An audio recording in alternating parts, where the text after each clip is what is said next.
think we should start. So just to verify, everybody can hear me. Anna, Gino, you can still hear me?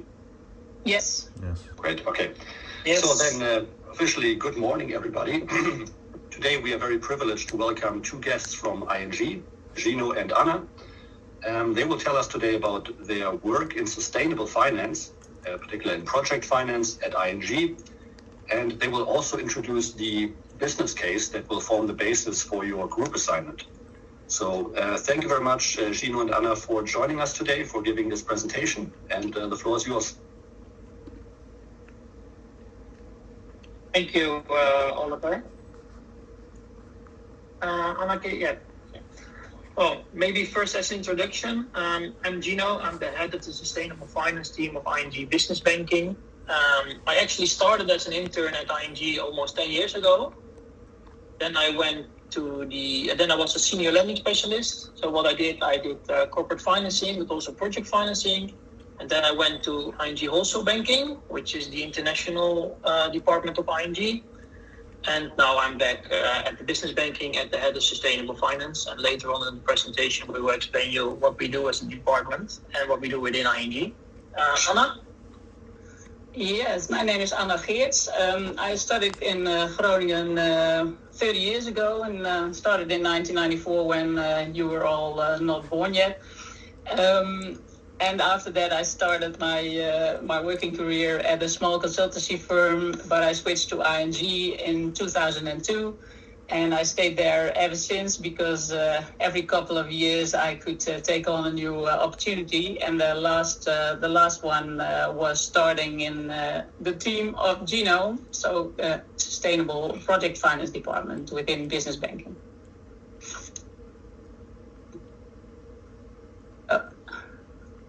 The agenda for today, it looks like a lot, but I think we'll have plenty of time to easily go through this. If you, during our presentation, have any questions, please use the raise hands button in the Teams. I'm meanwhile still letting people in this presentation.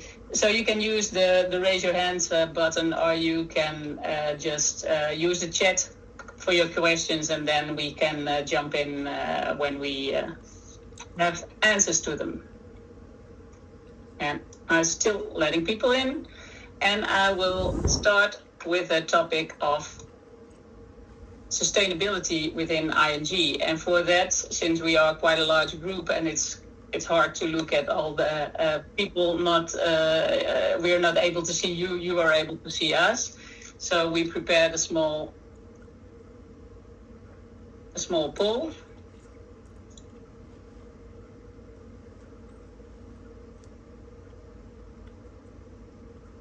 And now you cannot see, let's see, oh, this is funny because you cannot see the code that's underneath here.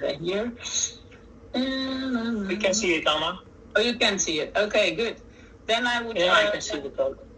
I would like to ask you to answer this question from your own point of view. What is your opinion on ING? Do you know ING? Well, we have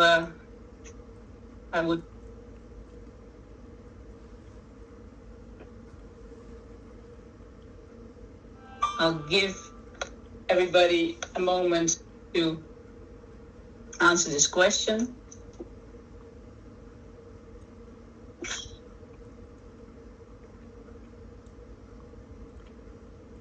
And I think it's interesting to see that while we have a bit of bit movement, but there are still people who think, yes, indeed, ING is a sustainable bank. On the other side, no, it's not.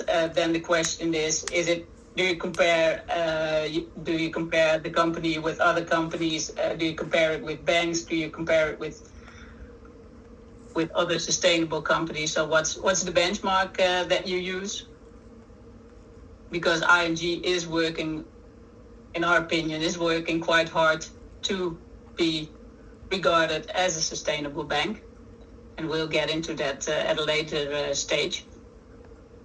So thanks for this first question. I think we'll go to the next one.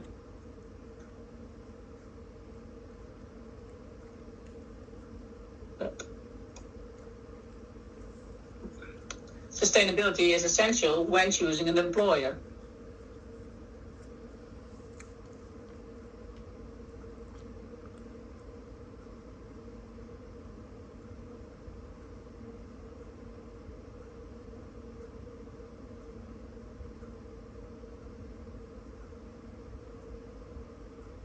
As with the previous question, we see different opinions. And I'll leave the next 4 people from the lobby in.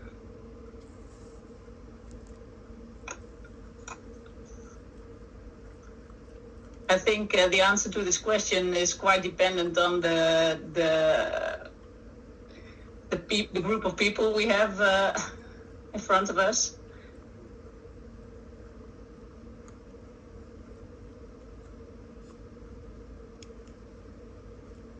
But all in all, it's a diverse answer, I would say, Gino. I would have expected the yes to be a bit more on the winning side, but... Yeah, me too. Yeah, what is essential, in our opinion, or at least in my opinion, sustainability is... How do you... Yeah, what is sustainability? How do you measure sustainability? Is it completely? Is it an economical item to be sustainable? In our opinion, it is essential to have a sustainable business model to be able to survive in the future. But now I'm influencing people to maybe transfer it to the yes side, but I don't want to do it. And I think it's good to have this as a starting point for our presentation. Then the last one, a bit related to, recent news articles.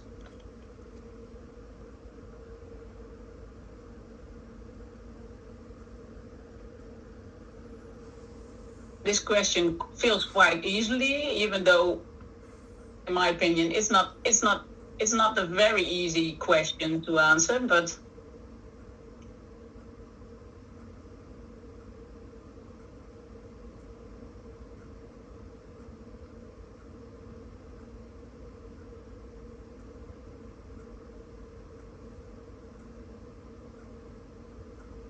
I think, looking at how this response is up until now, most people chose no, and this is also the viewpoint of ING.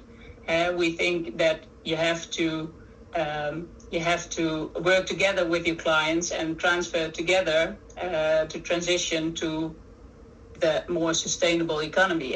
It doesn't mean you can simply stop financing oil and gas today, especially a large bank such as ING.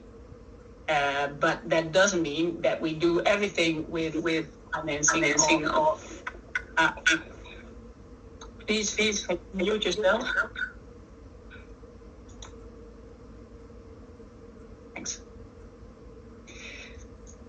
What I was saying is, we do have limitations on what we still want to do within oil and gas. So we still, we try to use our economic power as ING to help the transition to renewable energy. But we think you cannot stop at this moment in time because you simply don't have enough renewable energy at the moment to make sure that everybody can use sufficient energy. So this is the short and maybe a simplified answer. You can find more information on that. That was the poll until now, and now we go over to the presentation again.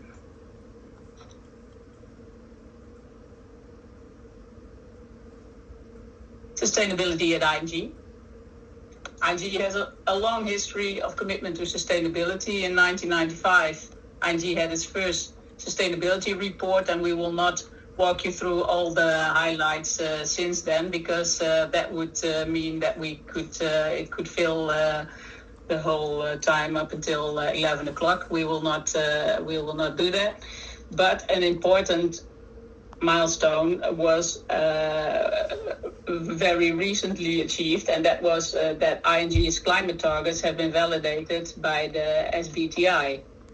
So that means that they have been really validated, and that we really do the utmost which is possible as a bank to make sure that we have a sustainable business model. And as I said, for our own transition, striving for net zero in our own operations as a bank is a relatively easy part compared to other companies who really produce products, etc. So we can source renewable energy, we can have sustainable procurement, can have our buildings all have A labels plus, etc. The harder part is to make sure that the clients transition to sustainable business models, and that's the so-called Scope 3. I think some of you probably will have had classes on sustainability. I'm not sure, but that is the scope of our clients, and our clients' sustainability performance measured, for instance, in CO2, etc. So our CEO, says we work together with our clients to facilitate their transition to low carbon technologies. And then I will give the word to Gino. Thank you, Anna. Well, if you have any questions, please feel free, and I think Anna already raised it, please feel free to raise your hand, or if you don't want to be on camera, please feel free to just ask your question in the chat, and then we'll also answer it. I'll give you a brief introduction of our department, and then we go on to more technical introduction on project finance. As said, we are part of ING Business Banking, and ING is divided in several, if you look from the corporate lending, ING is divided into two different departments. That's also banking and business banking. And also banking are all the international clients like Philips and Heineken, all those sorts of companies. And business banking are the mid-corporate clients, and that's where Anna and I work for. And then we are part of the lending and event finance team, which basically is a team in specialized lending. And then Anna and we focus on project finance, which is a specialized department. And I will explain further on project finance on the next slides. Anna, can you go to the next one? Then, what do we do as a department? So from our department, we provide project finance in different technologies. So we do solar projects, wind projects, batteries, heating projects, like, for example, geothermal and biogas, but also heat networks. And we also pick up some specialties. So actually, Anna and we are looking at the carbon capture utilization project, which is capturing CO2 and then distribute it to horticulturists, so growers. In Dutch, we would say tuinders. And that's, those are special projects which not happen often, and you need some specialized knowledge for that. Now, we're not doing that alone. So ING is divided into 4 different regions, and those different regions, we work together, and that's the relationship, and that's the relationship manager. And Anna and we work from Amsterdam, but nowadays it's perfectly fine if you work 2 or 3 days from home and the other 2 days at the office. That's just what you like, but some people like to be in the office like 5 days a week. That's all possible within ING. I think that gives you a lot of freedom. Can you go to the next one, Anna? So, as I say, as you know, a picture says more than 1,000 words. So that's why I like this picture a lot. On the left top corner, you see a battery storage project that we recently financed. and this project is in North Brabant. And you can't see it, but on the right side there's a big logistic building with solar panels on it. And together with the battery storage project, this company can very good manage their energy system. And because of that, they could use, you probably know, but there's a lot of grid constraints at the moment in the Netherlands. And because of that, they can still continue their business. Well, on the right top corner, you see a large solar farm. And if you look closely in the middle, you see a farming building. And this farmer stopped their being a farmer and changed to the owner of being a solar farm owner. Well, on the left bottom corner, you see a lot of cranes. And what are these cranes doing? If you look closely, you see a black pipe, and that black pipe is used to geothermal heat. So there's a geothermal source, and this network is being constructed to deliver to more than 100 horticulturists or game growers with sustainable heating. And to give you an idea how big that is the same amount of heat as the city of Arnhem would use. That's huge. So only 90 horticulturists use the same amount of heat as 90 farmers, as a city as Arnhem. So that's also gives you a good idea why we should do this energy transition. And I think a lot of people are talking about electricity, but what they forgot is that heat is also a very big challenge to be less demand, and that you can reduce the amount of gas that we use. I don't think it will fully disappear, but we want to reduce as much as possible. Well, and then on the right bottom corner, you see a very happy corporation. Why do I want to show you this? Is that the energy transition is not only done by large companies, but it's also done by small corporations. And this is a small corporation. They set up a structure and they work together, and then they manage to set up 4 different wind turbines. And those wind turbines are next to the A2 highway, also in Brabant. And together with these 4 wind turbines, they can provide over 25,000 households with sustainable electricity. And that's only done by a small corporation, right? So I think that's very impressive if they do that. So to give you a broader idea of what we do, and I'm not going to do all of these transactions, but we recently closed the almost largest battery storage project. It's a 100 megawatt project and 200 megawatt hours. What does this mean? With this project, you can manage all the street lights of The Hague. So that's to give you an idea how big this is. This is the second largest project of the Netherlands, and this is a project of more than 100 million investment. And ING almost provides more than 85 million of this project. But that you also know that's quite highly leveraged financing. Then another one that we did recently is IJsselmeerwind. If you go from Groningen past Heerenveen and you go a little bit down, so to the IJsselmeer, then you could see these. It are 20 wind turbines. It's a nearshore project, which is close to the sea. And this is one of the biggest projects in the Netherlands. There are only 3 nearshore wind projects in the Netherlands, so not offshore, so not in the sea, but nearshore, and ING financed all 3 of them. And all the other projects, just to give you a broad idea of what we do, and it's all different technologies. Can you go to the next one, Anna? Well, then I want to give you an introduction on project financing. I know you're a few first year students, so it's maybe you don't know what is the difference between project financing and corporate financing. Well, don't worry about it. I only found out when I started at ING, so don't be ashamed if you don't know it. But basically what it is, project financing allows you for risk allocation.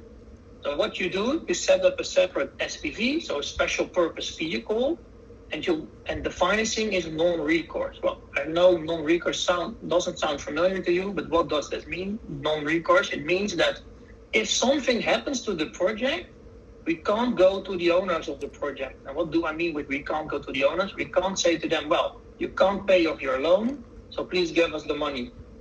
So that's the difference with the corporate financing. So if you finance a large corporate and something happens with the business of the corporate, so and they have different business units, all those business units are liable for the other business units. With project financing, that's not the case. It's just a separate entity and everything happens in that entity. But what's also special about project financing is that you don't have any historical numbers. So everything that you finance is based on assumptions. So for example, to give you an idea, if you finance a company like, well, let's say Heineken, everybody probably knows Heineken. If you finance Heineken, you can look at 30, 40, 50 years of historical numbers, and then you say, well, okay, chances are pretty high that in the next year, the numbers would look almost the same, right? If they don't do any new investments or strange investments. If you, for example, finance a wind farm, there's no historical numbers. So everything that you finance is based on predictions. But it also means that, well, you need to be pretty sure of those predictions, because if you're wrong, first of all, it's non-recourse, so you can't go to the owners of the project. And second, you don't have any historical facts which you can explain, right? So that's a big difference. But for companies, there are a lot of advantages, and they also manage to, well, give us as a lender comfort with those numbers. So what they do, they make sure that they have fixed contracts so that we know the pricing, and they also make sure that they know that they have fixed pricing on capex and on opex and on future revenues. But that is something that I'll explain later. Second, when for their equity return, it can make a lot of sense to use project financing. Why? Because they can have a higher leverage. What do I mean with leverage? It means that they can attract more bank loan than they have to inject equity into the project. Well, and the less equity that you have to inject, the more return you can make on your equity. Of course, there's also a higher risk because, if something goes wrong, the bank gets their money first and then the equity. Then on flexibility, if you are a company and you are a large company, you probably have different loans with different banks.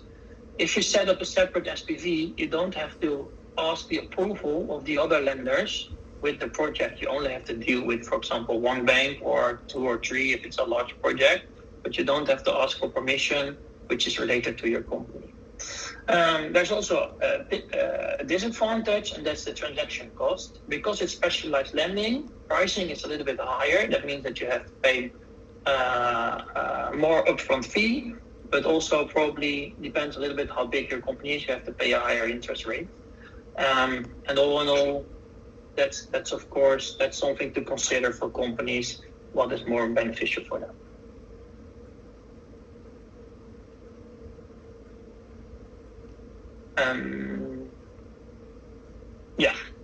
So how does this look if you look at the picture? Almost all project financings, and especially in renewables, they have a long tenor. Why is that?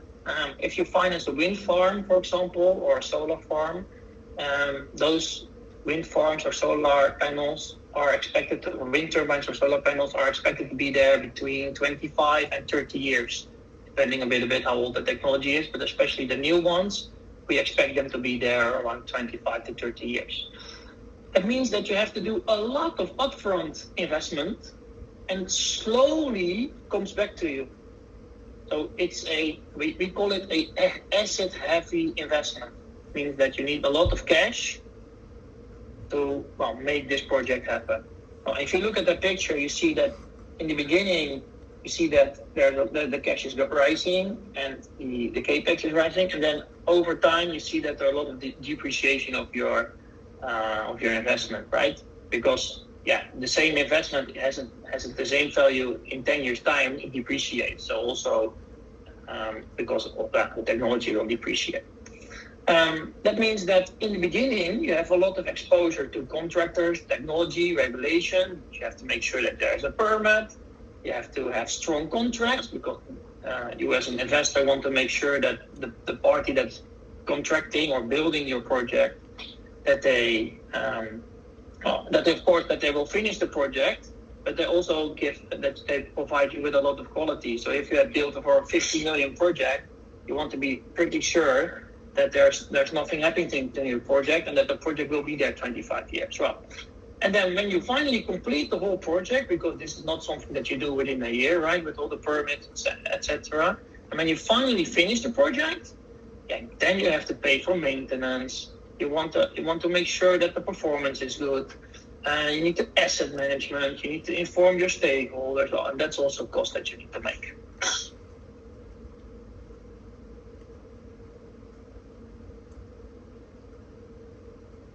Well, and how does this look like?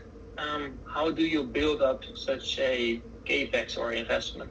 Well, I always say project finance is a game of contracts. Everything that you do, you want to see it back in a contract, because as you remember from the previous slides, there are no historical figures, and there is not a wind turbine yet that is being constructed, or a solar panel, or a geothermal installation, or a battery. So you need to make sure that everything is pretty well arranged. Well, so how is this funded? And you probably, you don't have to remember this. You don't have to remember all for the case, but just good for you to know that this is how it works in practice. So first of all, you need equity. Somebody needs to invest, because you cannot attract 100% bank loan. The bank will always ask you for some sort of commitment and what we call a skin in the game, because we want to make sure that if something goes wrong, somebody feels the pain, and that should first of all be the entrepreneur or the company that's behind this project. Then what we want to make sure is that there is sufficient contingency budget. So if you, for example, say, well, the project will cost me 50 million, we all know that nothing will go perfectly with such a large project. So there are some risks that you want to manage and that you want to need some extra budget. So that's the contingency equity or contingency budget. Furthermore, you want to be sure that the project will be completed. Now, it can be a completion guarantee from the company, but it can also be that you have such a strong contractor that will build the project for you that they will provide you with a completion guarantee and build an EPC turnkey contract, so that they give you a price fixed and that they say, okay, whatever happens, we build it for this price.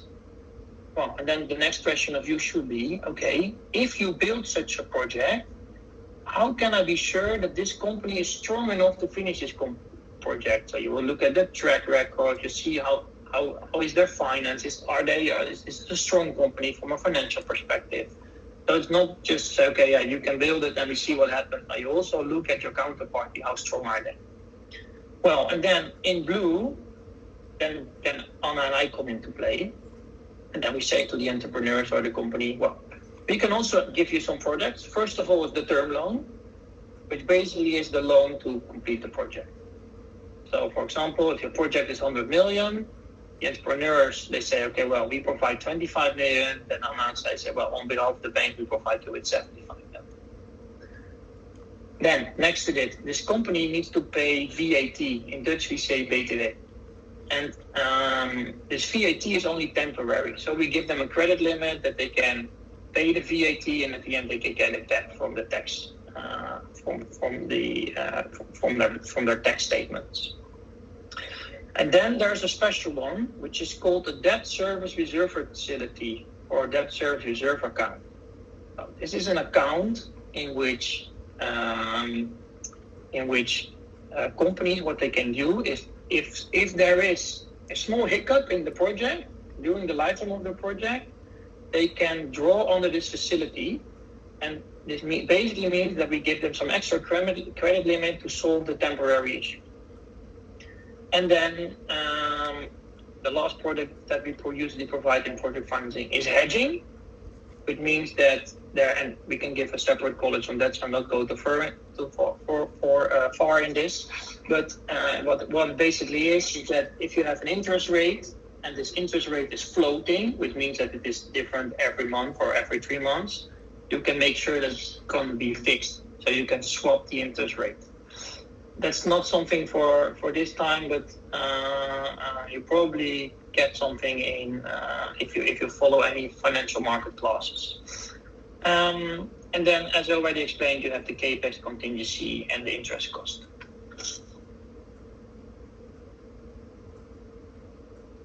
So how does this look like in the operational phase? Anna, can you go to the next slide? Yeah.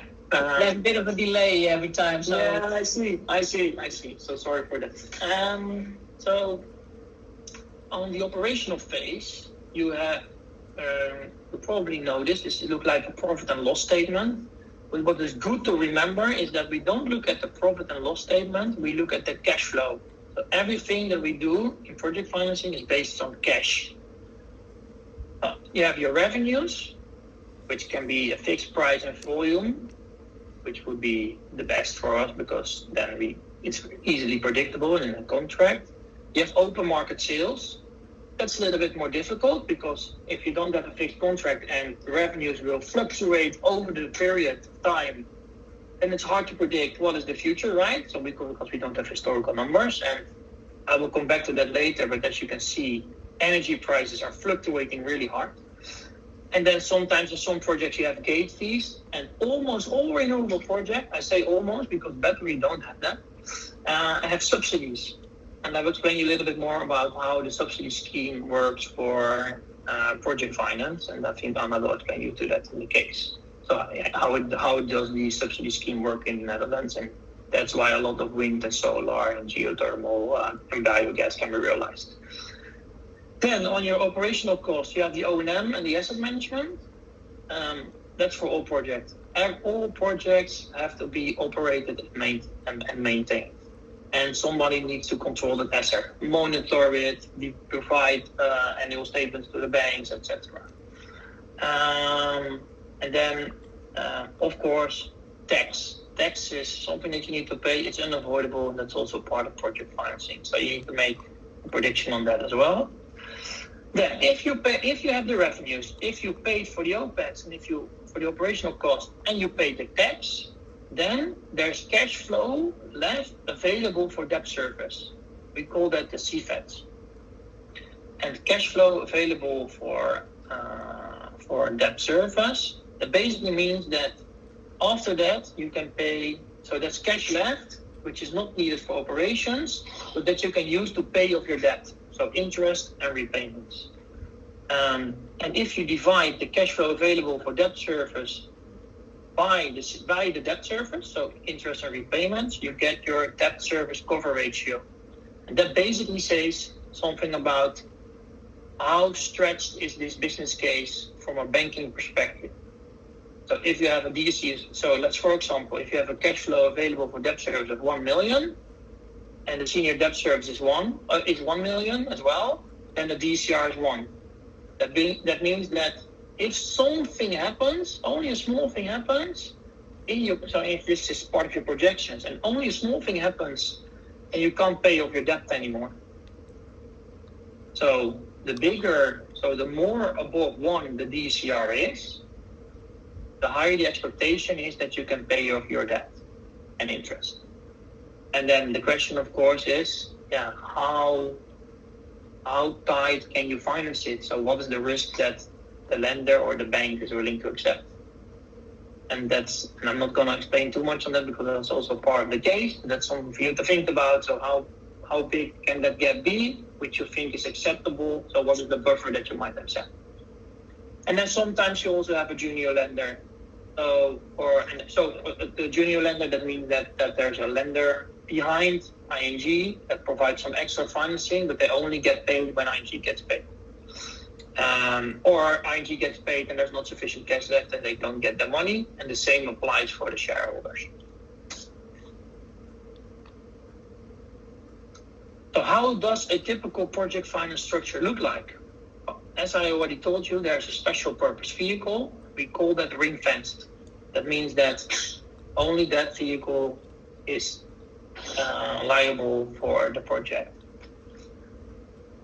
What are the parties usually involved? It's not that what we see in most projects is that there are several owners of a project. For example, 2 shareholders, sometimes there's even 3, or there's a corporation with a strong company next to it. But also sometimes it's just one company that's the owner. Then you have the offtake agreement that basically manages who will buy my electricity, who will buy my heat, who will operate the battery. Then you have the EPC contract, I already elaborated on that. So that's somehow how does the contract work. Then you have the operations contract, etc. Then you have permits, and permits shouldn't be underestimated. So to give you an idea, most wind farms it takes about 5 to 6 years, maybe 7, to arrange all the permits, all the different permits that you need. So that's a lot of development time and a lot of risk for the owner, because if they don't get the permits eventually, then they don't have a project, but they invested all their money in it. And for solar, it's a little bit more easy, but it's getting harder because a lot of local communities, they say, well, I like solar, but not in my backyard. And that's something that we see happen a lot. But it's less than with wind. So a lot of wind turbines, people, they oppose against it. That means that they go to court, or that they go to the municipality or to the province, and that takes a lot of time. Then, of course, you need to secure your location. People with a lot of land positions, they can get quite rich from solar and wind farms, because so either the land is being bought, but that doesn't happen too often. What usually happens is that they provide a right of superficies. So in Dutch, recht van opstal. And that means that they say, okay, well, you can put those wind turbines or solar farm or solar panels on my land for the next 25 years, and I provide you with the right of superficies. So that's like the legal term to make sure that that the solar panels are owned by the SPV, and not by the special purpose vehicle, and not by the owner of the land. And that's because of Dutch legal legislation. And then at last you have the subsidy scheme, and that subsidy scheme that provides you with certainty about the price, about the revenue model. And that's of course needed to find investors that want to take the risk to finance, or to provide equity and us as lender to finance such a project.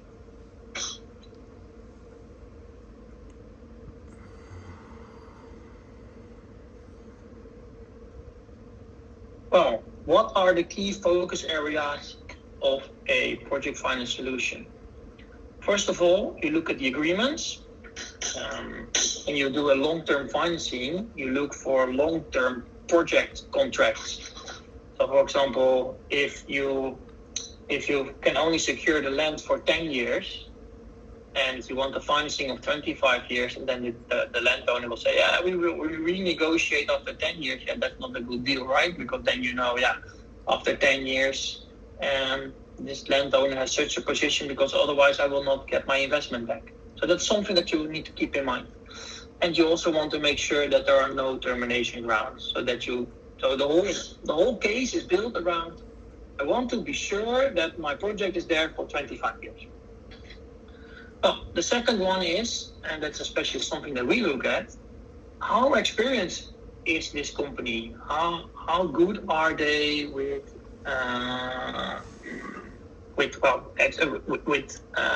this type of technology? Do they know something about solar? Do they know something about wind? Or do they know something about geothermal projects? And if they don't have any clue what they're doing, then we won't give them financing, right? And also, do they have the money to complete the project if something goes wrong? Then financial projections. We make financial projections, and with that we look at the minimum DCR, so the debt service cover ratio, which I explained to you before. We finance between 10 to 20 years, depends on the project, on the subsidy schemes, on the contracts. We do stress tests. So what we do a stress test. So what we say is, okay, what if costs rise? Or what if there's a lot of inflation? What if there's delay? Or what if operational costs rise very fast, which are not fixed for the coming 15 years? Or what happens if the production is lower? All those stress tests we put in our analysis, and if they are sufficient, we are willing to provide finance. And then something that you shouldn't forget, we also build up a maintenance reserve account. So that's for unexpected costs. The project needs to build up let's say savings account in simple words, and that savings account is for at a later stage when something unexpected goes wrong, that they still have the money to solve it. And something on construction operation, I think I already explained to you. Already explained that. And then you have stakeholder management. So, what did you arrange with your neighbors? What did you arrange with the municipality? What did you arrange with the province? And that's on the permit scam. And then finally, we also do due diligence because, Anna and I, we are just bankers, and we do have some technical background over the last years because we know all these projects and we read all the technical due diligence. But in the end, we are not technicians, right? So what we do, we ask for a technical report that's done by an independent party which assesses the project and also the business plan. Is that what they're going to construct? Is that realistic? Is the contingency budget realistic? Do they use the right materials? Do they have the right assumptions on the production? All those kinds of items are addressed in a technical due diligence, and that's something that we use for our analysis. And sometimes we have doubts, and then we ask questions. But the same counts for legal. So yes, we read all the contracts, we do our analysis, but sometimes there are legal aspects or some things that you don't know, for example, on permits, and then a law firm, they check the contract for us. The same is done with insurance, and sometimes we also ask a financial model audit. So for the larger projects, the client builds a financial model, and then we ask it to be audited, for example, by a model audit firm. But usually for wind and solar, we build our own models in-house and we just check it with our own financial model. But yeah, what I want to say is that this is not something that is, it's not, okay, we look at the project and then go, it takes a lot of time. So usually a project financing takes between 3 and 6 months. Can you go to the next one, Anna? And always delayed. And then on the market developments in solar, because now we have explained the technical aspects of the project financing. So how does the project financing work? But also it's nice to see something about what is actually happening in solar.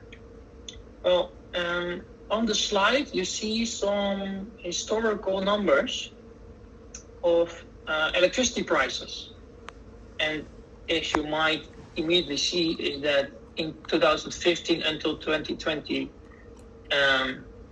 prices are pretty low, stable. In 2020, you see that COVID came in, so the first lockdown, you see that the prices dropped pretty fast to 32, just because of production. So production facilities didn't went on at certain moments. And then you see that after the second lockdown, prices went up again. And then, you see a pricing explosion when the Russian invasion of Ukraine came. And that has to do with gas prices. And then you say, gas prices, but that's heat, right? But gas prices, from gas you can also make electricity. And most of electricity in the Netherlands is made from gas stations. So those gas stations, you can switch them on and off whenever you like. And of course, they need some ramp up time. And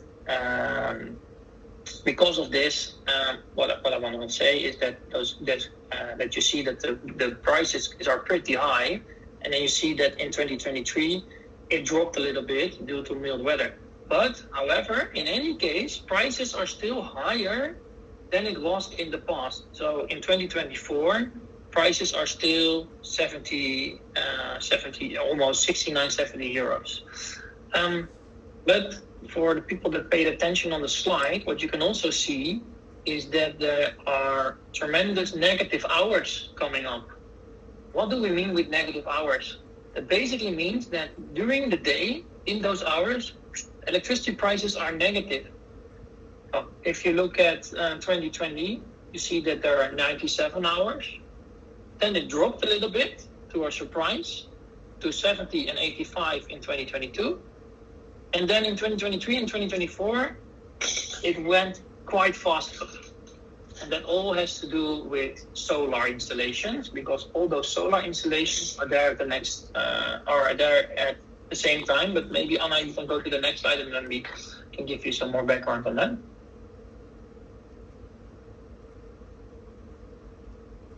Well, as you can see, in 2025, the prediction is that there are more than 550 hours of negative prices. So what does that basically mean? That means that if you switch on your solar installation, you don't get any money, but you need to pay. Is it that easy? No, it's not that easy. It's a little bit more complicated because you also have a subsidy. And in the Netherlands, you have two different subsidy schemes, a 1 hour subsidy scheme and a 6 hour subsidy scheme. The 6 hour subsidy scheme means that if your solar installation, if the negative prices are longer than 6 hours in a row, then you don't get any subsidy. But imagine that if you have, for example, 4 hours or 5 hours of negative prices, you can still produce electricity and get subsidy. So you get subsidy even when prices are negative. That's all for the old SDE subsidy scheme for the subsidies. The new ones, and that's from 2023, they have the SDE of 1 hour. And that means that every hour that the price is negative, you don't get subsidy. Well, what is the impact on solar? And you see that in the orange line. You see that for the 1 hour rule, the impact on your business case, that means that, for example, if the impact is 27.3%, that means that the volume that you produce, that in 27.3% of the time, so almost a quarter of the time, the price is negative. That also means that those times it doesn't make any sense to switch on your solar installation. However, there are some solutions like curtailment. It means that the other party, so your PPA party or the owner of the grid, they ask you to switch off your system and they give you money for that. So it's not that easy, and that also shows that looking at 5 years ago when this was not a thing, that financing solar is becoming more complicated because you have to have different factors and you can make money on different markets. And what I also wanted to show you is the blue line, and then you see that is wind, and then you say, yeah, but the wind also has the same electricity price, right? So why is that different? So the difference is that wind has a different profile. So if you look at solar is there during the daytime and all at the same time. And wind is when demand is higher in the morning and in the evening, and then has a better profile, so has less impact on negative prices. Well, will those negative prices be there for the rest of over the lifetime? We don't think so. We think that, but this is a prediction, right? So we are not sure. But we think the peak will be in 2025, and then that will slowly drop. That has different reasons. One of the reasons is there's advanced technology. So there's even more technology to switch off your solar system on demand. So just with the easy button and all those solar farms, they get those systems and then they can switch it off whenever they want. So they can better manage the systems. Another one is that we see a lot of battery storage being installed over the last time, which also means that if that is the case, that after the battery storage is installed, they might use the solar peaks at the right moment, so the solar production, hence less negative prices. And currently, people in the Netherlands, when they have solar installation on their private homes, they can trade off what they produce in summer with winter time. That means that, for example, if you produce 100 kilowatt hour that's a large installation, just as an example, 100 kilowatt hour in the summer, and you produce 0 in the winter, and you use 100 kilowatt hours, you can what they say, you can cross that out against each other. That basically means that the production shouldn't be at the same time. Well, that will change after 2027. So that's really subsidized by the government. So that will change, and therefore we expect that people will change their behavior, because if they let their solar panels switch on in the summertime, and you don't you can't cross it out in the winter anymore, and there's a lot of overproduction, and they have to pay negative prices, we will expect that people, well, either or they buy a battery, which is debatable if that works for them, but that's a different story, or they will switch off their solar panels because nobody wants to pay negative prices. Well, that will all happen in 2027, but let's see how this will evolve. Okay, go to the next one, Anna. Well, and how will those electricity prices evolve? Well, if you see the purple line, you see the future baseload price. That means that that's the average price that you will get if you can produce on demand. So it doesn't matter that you're not dependent on your renewable source, or you're not dependent on wind or solar. What is interesting is if you see the other two lines, so wind and solar, is that you see that you get, that you don't get the same price, but that you get less for your wind and solar electricity. So there's a premium on if you can deliver on demand and if not. And that's also the case for the battery storage, because that makes them interesting. Okay, go to the next one, Anna.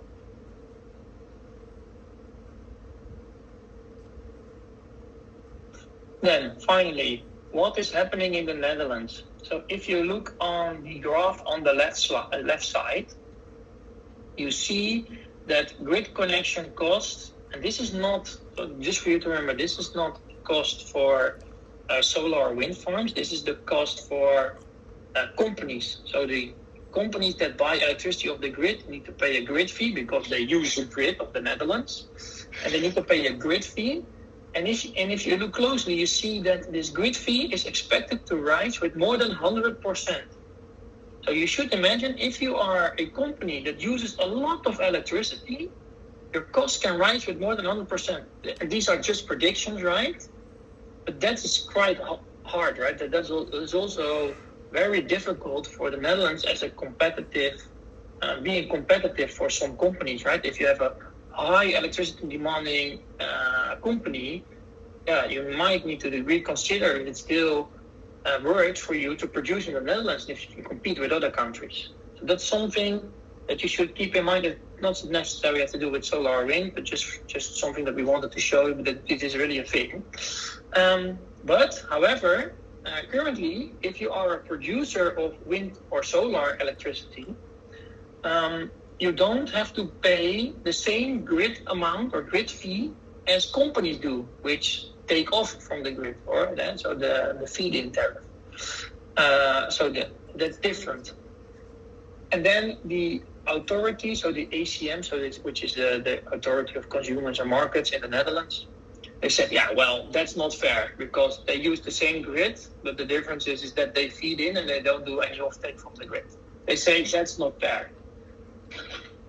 So they want to change that rule. That's a big risk for projects because in their current business cases, so future predictions, as we explained in the previous slides, that's not part of their business case. So could you imagine that all at once they get this high grid cost that they need to pay? Well, there's a lot of discussion and debate about this, and they are now thinking about, okay, are we going to implement it? How are we going to implement it? What will be the impact? Do we need to compensate those projects from the past? But there's also another thing that you should take into account. If you are currently developing your project and you know this is coming, but you don't know when this will be part, and if you will be on the, let's say, good side, so that you don't have to pay all this grid cost, or on the bad side, that you have to pay all this extra grid cost, and you don't know what is the cutoff time, it brings a lot of uncertainty to your development of your project, right? And that makes it really hard for new projects to be developed, because if you're on the wrong side, it might be a yes or no, so your investment decision if you want to do it or not.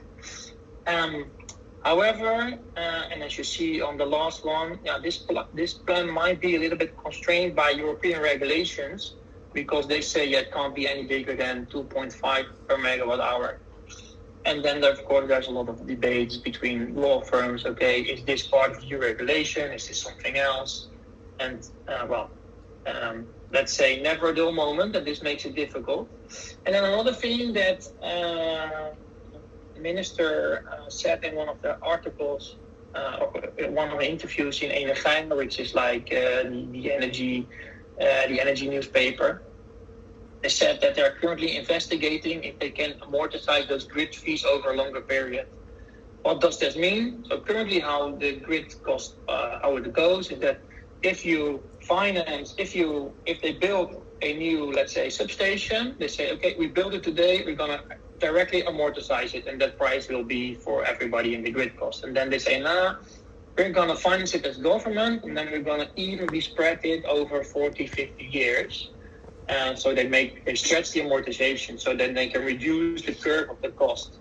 So basically it's passed on to the next generation, right? So in any case, somebody needs to takes the cost, but it's passed on to more generation. The question is that a good idea? Or are you in 30, 40 or 50 years, do you have the same issue, pass it on? Well, that's always a big question mark. Anna, can you go to the next one? Or I think that was the last one.